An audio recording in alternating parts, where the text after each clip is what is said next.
Look at what the leaders are doing now. You've got Karen Bass, who's there fighting against ICE deportations, and Gavin Newsom, who's focused on his podcast and trying to sound like Donald Trump while he's posting on X. It's just ridiculous.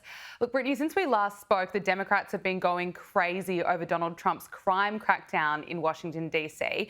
Trump has now praised Washington, D.C. Mayor Muriel for cooperating with his administration following the deployment of National Guard troops. He wrote on Truth Social, "Wow, Mayor Muriel of DC has become very popular because she worked with me and my great people in bringing crime down to virtually nothing in DC.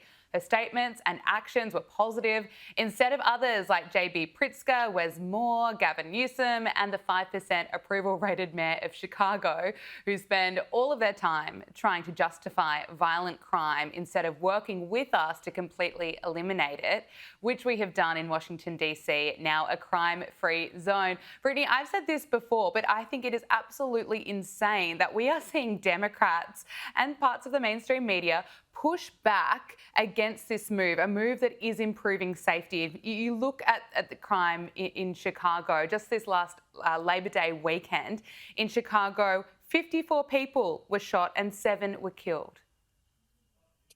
So here's the thing. I think that this is one of the biggest issues when we come with these like liberal cities and their policies. It was like a social experiment to see how far they can go, and then they're realizing that the crime has never been higher.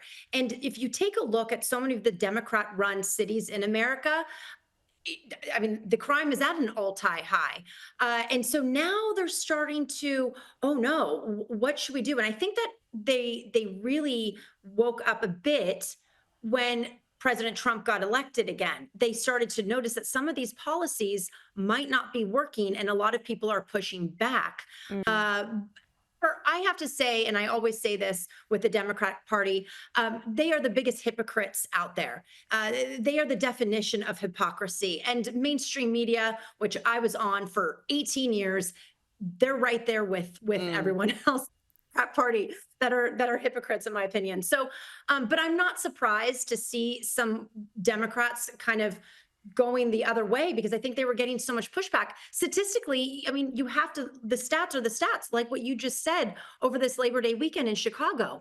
I mean, every Democrat-run city in America, it has been poorly ran right now. And this little social experiment of the liberal policies, I think that they're starting to get pushed out. Let's hope.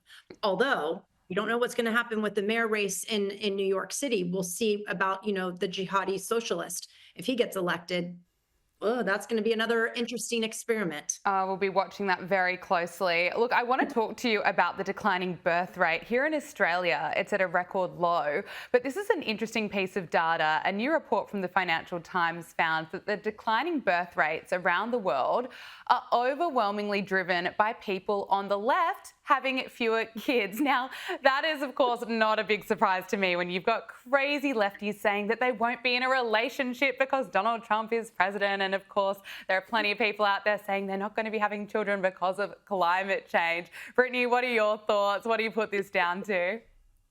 I'm going to try and be a little politically correct here, even though I never am. I mean, listen, as a mother, I'm so happy to hear that more and more progressives are not giving birth and starting families, because they're the ones who are ultimately going to be voting for these policies that we know and we see aren't working. So this is really great news. Keep progressives and liberals, stop making babies and make America and this world great again. Oh, Brittany, I absolutely love it. Well, finally, we do have to get to probably the best news, the most important piece of news that we are covering here on Power Hour, your personal news that you are newly engaged. Congratulations. We are so thrilled for you. Yes, thank you so much. As I mentioned, I'm a mommy, so I was previously married. Oh, there he is. He's such a good looking Jewish doctor. He's very lucky. He's a very lucky man. Thank you. Yeah, well, listen, second chance at love. We are both divorced and we're bringing children together, blending our families from previous marriages. And so it's like, I feel very blessed and very grateful. Yeah, thank you for acknowledging it. It's been a whirlwind, but I'm so happy and so blessed. I'm very grateful. Oh, It's we are amazing. so happy for you, and we're wishing you all the love, health, happiness, and success in the world, and a lifetime of happiness together. Brittany Hopper, it has been wonderful to speak to you again. Thank you so much for joining us. Thank you.